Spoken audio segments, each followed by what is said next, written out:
Hey everybody, welcome back. My name is Brian and this is HiFi Home Theater. For today's video, we're going to talk about some of the basics of setting up shakers or transducers in your system. And I know that not all shakers are transducers, or maybe it's kind of the thing where all transducers are shakers, but not all shakers are transducers.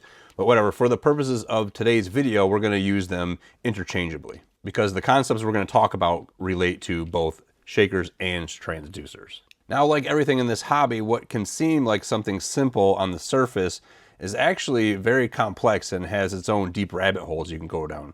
But for this video, we're just going to stick to some basics. Now, if you're not familiar with shakers or transducers, they're basically a device, a mechanical device that takes a signal from your LFE channel and sends it through your seating, whether it's a couch or a chair or a platform. And after experiencing them myself many times and finally understanding how they operate and the best way to set them up, I've found that there's two camps that people fall into when it comes to their experience with shakers.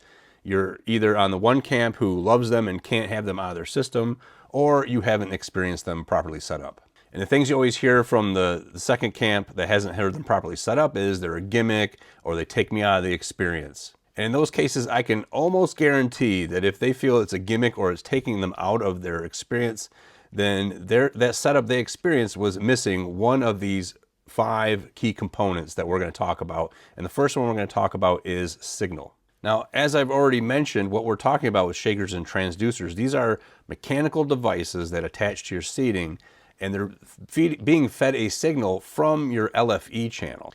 The difference between the shakers and transducers and your subwoofers that are also receiving your LFE channel is they are not affected at all by the room, whereas a subwoofer signal response is completely dominated by the room. And where this becomes an issue is when we run into room correction, because Odyssey or Dirac or Arc, any of these room corrections are going to be taking the LFE signal, seeing how the subwoofer reacts in the room, and then EQing that signal to try and flatten that response in the room. So if we're just taking a Y splitter and splitting off that LFE, that EQ'd LFE signal to our shakers, we're sending the shakers an EQ'd signal that's going to be very detrimental to our shaker experience. And to explain that a little bit better visually, we're going to go down to my laptop here and we're going to use Arc Genesis and look at my LFE signal and how Arc is EQing my signal down. This is my subwoofer signal that I'm getting in my room. I've got 2 subwoofers that I'm using a mini DSP to align together, and this is the response that Arc is seeing in my room. Okay, so we'll have that, and what we place upon it is called a target curve. This is the target curve that we're looking for here to flatten this response out. So in order to get this in-room response, this raw in-room response to follow this target curve, Arc has to apply EQ filters. It's going to boost this signal up in this area, and it's going to EQ this area here down big time. You can see I've got a lot of room gain going up here, so this is going to have to come down a lot. So if we switch this here, this is what the signal is going to look like after Arc applies the EQ, and this looks like a more nice and flat curve, which is what we're looking for, a nice smooth response. The issue is if we select this switch here, this shows us the EQ that Arc is actually applying, and so Odyssey and Dirac are going to apply the same signal. Okay, so if we're using a Y splitter off of the same LFE channel that we're also EQing our subwoofers on, this is the signal that is going to be feeding our shakers or transducers here. And you can see these are huge cuts right in that area under 50 hertz where we want the transducers to be working. So the problem with that is if you do this, what you find is you're having to crank these transducers up to get them to even activate, and that you could run into signal clipping issues.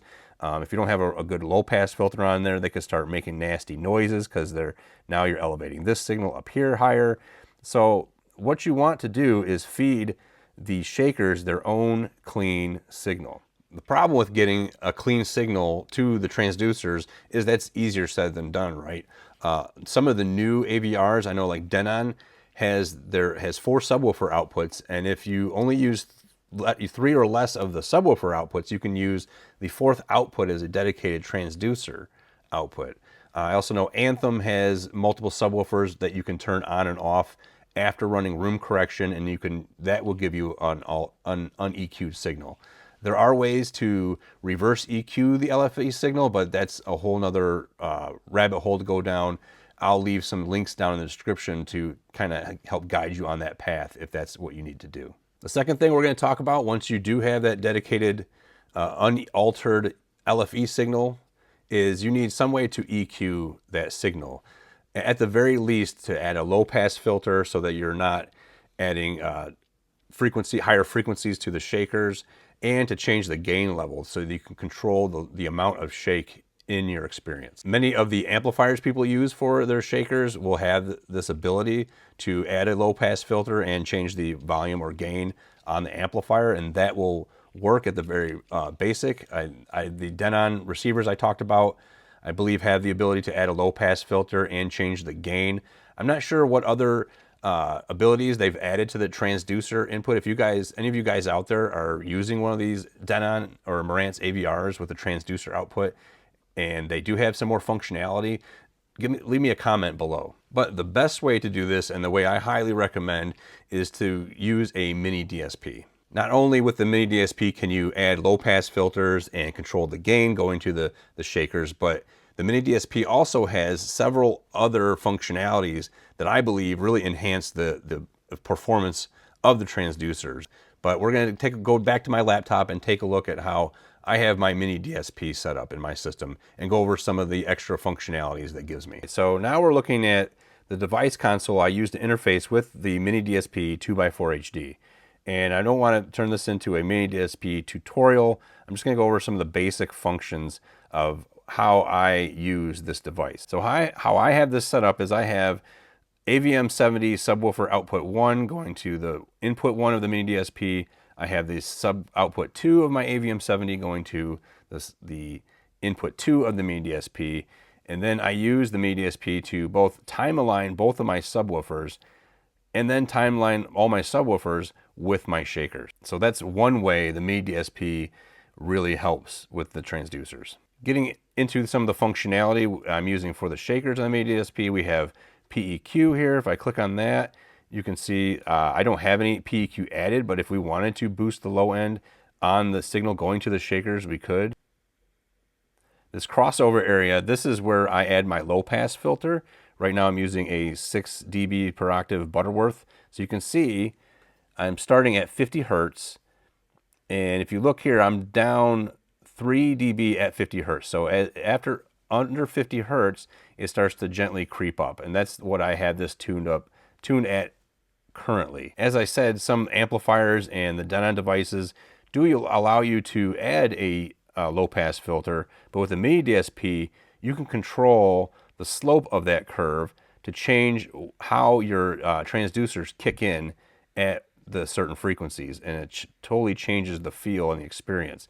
And you can tailor it more of how you like it. On the high pass filter side, if I wanted to, I could add a high pass filter as well. But in this case, I know that my Anthem is already adding a high pass filter at 15 Hertz. So I haven't had any problems with bottoming my shakers out. So I'm fine with not having one here. But if you were having an issue where you were bottoming out your shakers, then you may want to think about adding a high pass filter. And you can do that with the mini DSP. And then we have a functionality of the mini DSP that I haven't used before, but I found to be very helpful. And this is called the compressor. Now, what this is, the way to think about this, if you're familiar with Denon, Marantz, and Odyssey, they've got something called dynamic EQ. And what that does is it kind of increases the LFE and the highs too, but most of the people, it increases the bass at lower levels. And then as you increase your volume level, it kind of eases off the bass until you finally end up with a normal level at reference. Well, this kind of does the same thing, but with your shaker signal. So if at lower levels, my shakers will be getting a more steady signal, but I don't want the shakers to just get out of control when I reach high volumes on my subwoofers and the rest of my systems, right? I only want them to shake my seating so much, and then I want them to back off. And that's what you can achieve here. So you can keep cranking up your volume, get the level of shake you want, and then keep going with the volume that you would like, and not have the shakers get out of control, and then that's another way it would take you out of the movie.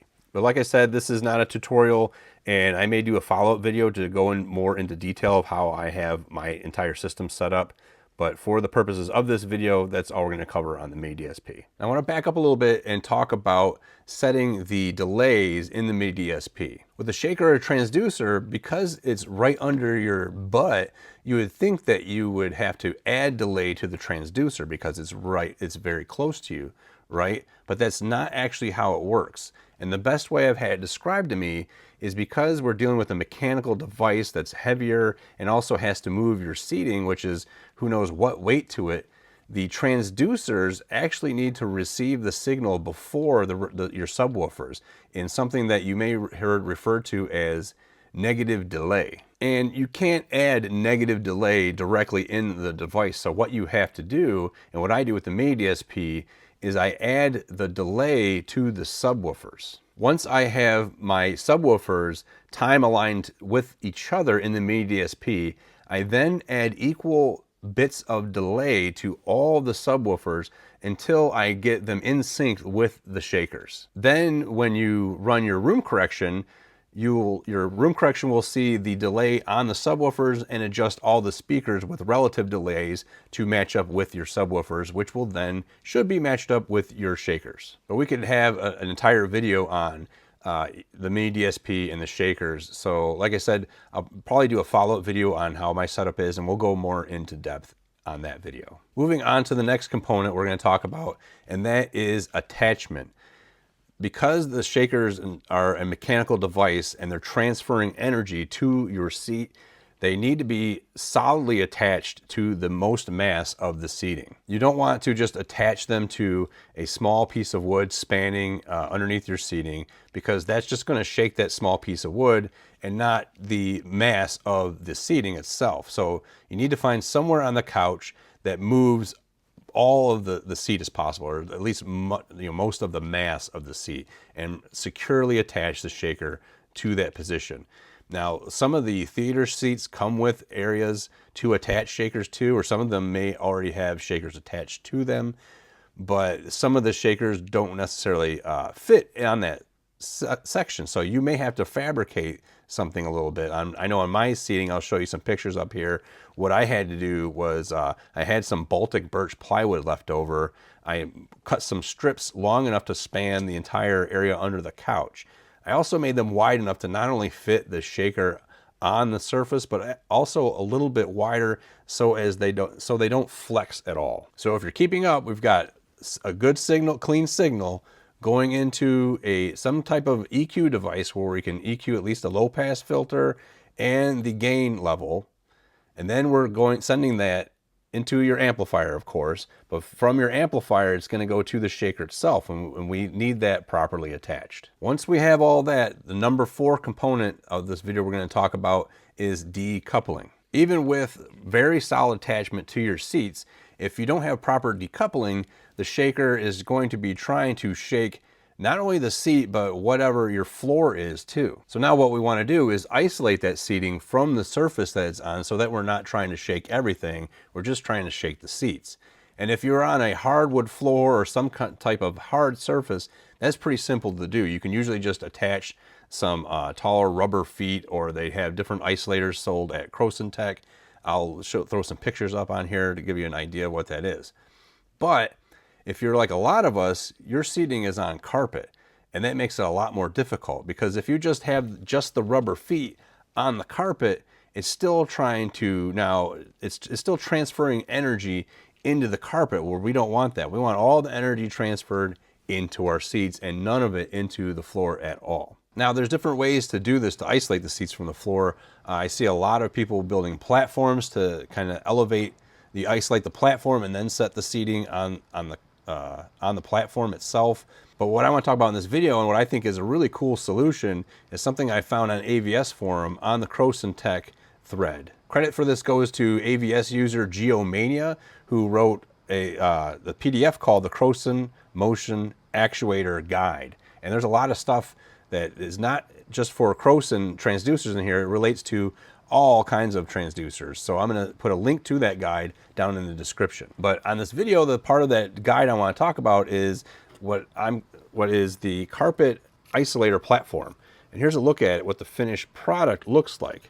Right? Basically, you take some aluminum plate like this. This is a 4x4 inch square. This is about as small as I'd go, because you go smaller than this, it's going to start rocking on the carpet. So 4x4 inch square.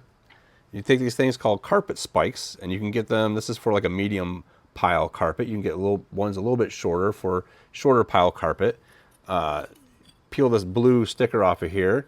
You attach the spikes to the aluminum platform. Okay. Then you're going to put some grit tape on top of here, and what you have is, show it again, is a platform like this that actually digs into the carpet and remains level and solid. Now this is 6x6. I actually made this big enough to put a Croson transducer on, because it kind of barely fits on the 4x4 one. So I made ones a little bit bigger for Croson transducers if I decide to go that route. And I'll leave links to get. You can get pretty much all these parts right off of Amazon. I'll leave links down in the description for that. There's also links in the Croson guide PDF that's linked as well. So as you can see, what you do is you would make one of these for every foot on your seating, and this would go underneath each foot. And then you'd have your rubber isolator foot, whether that's the cheap ones from Parts Express or the more expensive ones from Croson. I think there's some Hudson HiFi feet that are kind of come in and out of stock. They're aren't always available, but those sit on here, and this will isolate your seating from the floor. That way you're getting all the energy to the seats. All right, so we've got your clean signal coming from your AV receiver or your processor. It's going into your EQ, and you're manipulating that signal how you want it. You're sending it out to your shakers that are properly attached to your seat and decoupled from the floor. What is there left to do? The only thing left to do after all that, the fifth and final thing, is to tune everything to your preference. Even if you have all the other 4 components, if it's not tuned to how you like it, then you still may not enjoy the shaker experience. You'll know you've got everything tuned just right when the subs and the transducers or shakers are hitting at exactly the right time, and every gunshot, every punch, every explosion, you feel the impact as soon as you hear it from the subwoofers. It's not obvious to you whether that experience of the shaking or the impact is coming from your subwoofer system or the shakers themselves. Everything just feels and sounds natural. And you don't have to spend a whole lot to do this. There are setups just in a few $100s. Then you can get all the way up into thousands of dollars if you want. There's all areas in between. You could still get a really decent experience even from the cheapest of setups. Now personally, I'm using the newer shakers from Dayton Audio, the 300EX. And I believe they go down to about 12 hertz, but like anything in this hobby with LFE, you want to dig down in the single digits. That's when it's going to cost you money. I really don't think if you're not buying the highest price full Croson Tech setup that you're not getting a great experience here. That's not true at all. Even the simple Aura Pro shakers or the ones I use, the Dayton 300EXs, when set up properly, perform amazing. If you have these in your system dialed in correctly, you just can't live without them. Some people will be just fine with a single Aura Pro connected to their couch, whereas others may want more. The further you go down this rabbit hole, the more inventions you're going to find. There's hover ease setups that are a whole nother level. They have inner tubes under the couches and actual subwoofers strapped to the seating. It's really going to come down to you and your taste and your preferences. But I feel like these 5 basic principles relate to any shaker transducer setup you're going to get into. And if you try to set up, or maybe you have one that you're disappointed in, maybe take a look at your how you have things set up and see if you're missing one of these 5 things. Like I said, I wanted to make this just a basic overview of these 5 principles.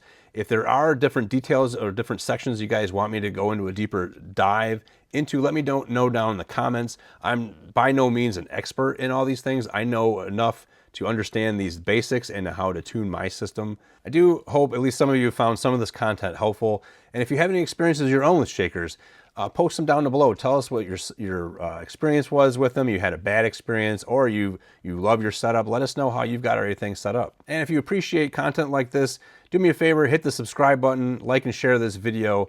I appreciate it. And again, thanks for sticking around. And until the next time, I'll see you later. Bye.